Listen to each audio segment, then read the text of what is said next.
Hello everyone, today we are going to discuss about between versus among. Between का use हम कहाँ और कब करेंगे एंड among का यूज़ हम कहाँ और कब करेंगे। तो चले हम लोग स्टार्ट करते हैं और मेरा नाम है अरुण सिंह। आप सबका स्वागत करता हूँ एस्ट्रोइंकल में। तो ये बॉल एंड क्यूबाइड के माध्यम से हम लोग इसे समझने की कोशिश करेंगे। ये क्यूबाइड है, ये क्यूबाइड है, मतलब ये बॉक्स, दोनों बॉक्स के बीच में जो है एक बॉल रखा हुआ है। दोनों बॉक्स के बीच में क्या है, एक बॉल रखा हुआ है। तो इस बॉल के लिए हम लोग क्या यूज़ करेंगे, अगर अपने सेंटेंस में अगर कन्वर्ट करेंगे कि बॉक्स के बीच में बॉल है, बॉक्स के बीच में क्या है, बॉल है, तो बोलेंगे the ball is between, the ball is between the, किसके बीच में है, बॉक्स के बीच में है। The ball is between the box, the ball is between the box, ball जो है बॉक्स के बीच में है। ठीक है, अब इसी में हम लोग देखते हैं, ये देखिए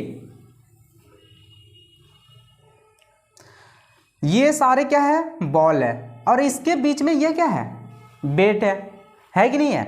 तो इसे बोलेंगे the bat is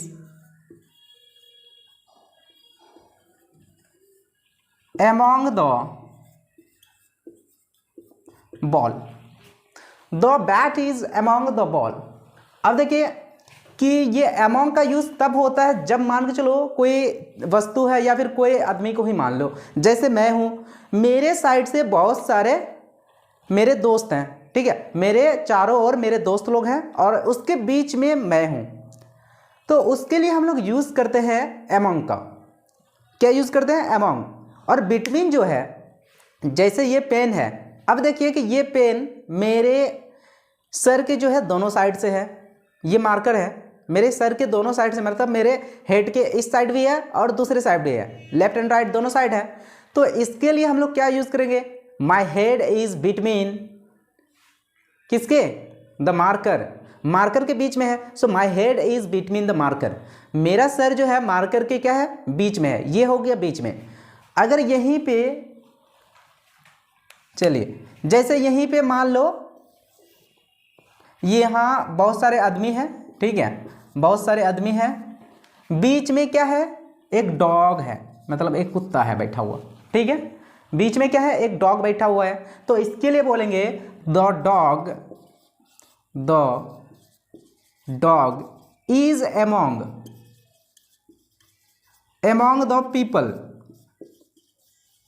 among the people. Dog क्या है, पीपल के बीच में है, पीपल के बीच में मतलब बहुत सारे आदमी हैं, उनके चारों ओर बहुत सारे आदमी हैं और वो उनके बीच में बैठा हुआ है, तो ये बोलेंगे the dog is among the people. And next हम लोग समझते हैं, नेक्स्ट एग्जाम्पल, जैसे कहीं घर होता है, दोनों साइड से घर हैं और किसी को डायरेक्टली एड्रेस हमें बताना है। मान के चलो मैं गली नंबर 2 और 3 के बीच में रहता हूँ, तो मेरे दोस्त ने पूछा कि आप मतलब किस गली पे हैं, और मैं उसे बोलना चाहता हूँ कि मैं गली नंबर 2 और 3 के बीच में एक घर है, गली नंबर 2 3 के बीच में एक घर होगा, तो मैं वहाँ रहता हूँ, ठीक है। I live in between the गली नंबर 2 और 3, I live in the between गली नंबर 2 एंड गली नंबर 3, तो गली नंबर 2 और 3 के जो है बीच में। तो उसी प्रकार से एक तो ये हो गया, ये है एक कैट, ठीक है। तो कैट क्या है कि ये बॉक्स के बीच में है, बीच में ये बैठा हुआ है या फिर खड़ा जो भी है, तो ये बीच में है, तो क्या बोलेंगे, the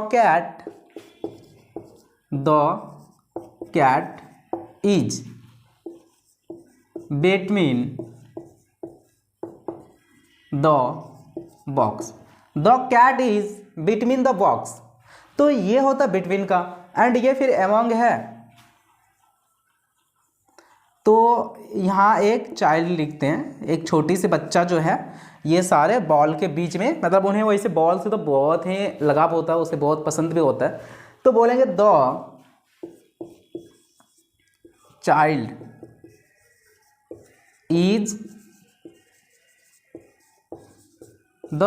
is among the ball. अब देखिए the child is among the ball, ये जो है क्योंकि ये चारों ओर, उनके चारों ओर से क्या है, ये बॉल है और बीच में ये चाइल्ड है, बीच में ये चाइल्ड है। मतलब कहने का मतलब है कि किसी भी चीज़ के चारों ओर से कुछ अगर घिरा हुआ हो, बहुत सारे चीज़ों से घिरा हुआ है, तो उनके लिए हम लोग यूज़ करेंगे अमॉन्ग का। एंड बिटवीन का जो है, दो वस्तु या फिर दो चीज़ों के बीच में जो अलग से जो वस्तु होता है, जो चीज़ होता है, उनके लिए हम लोग यूज़ करते हैं बिटवीन का। तो समझ में आ गया। तो ये था बिटवीन वर्सेस अमॉन्ग का। तो इसके साथ अगर कंपैरिजन किया जाए तो दोनों ही बहुत सिंपल है, दोनों के यूज़ में कोई डिफरेंस नहीं है। तो डिफरेंस सिर्फ यही है कि अमॉन्ग का यूज़ हम तब करते हैं जब जहाँ कोई वस्तु बहुत सारी चीज़ों से घिरा हुआ हो, तो उनके लिए अमॉन्ग। एंड बिटवीन दो चीज़ों से घिरा हुआ हो, सिर्फ दो चीज़ों के बीच में जब होता है तो उसके लिए बिटवीन, और दो से अधिक अगर हो जाए तो अमॉन्ग का। ठीक है। So thank you so much for watching this lecture. And जिन्होंने भी अब तक सब्सक्राइब नहीं किया तो जाइए सब्सक्राइब कीजिए एक्स ट्विंकल को।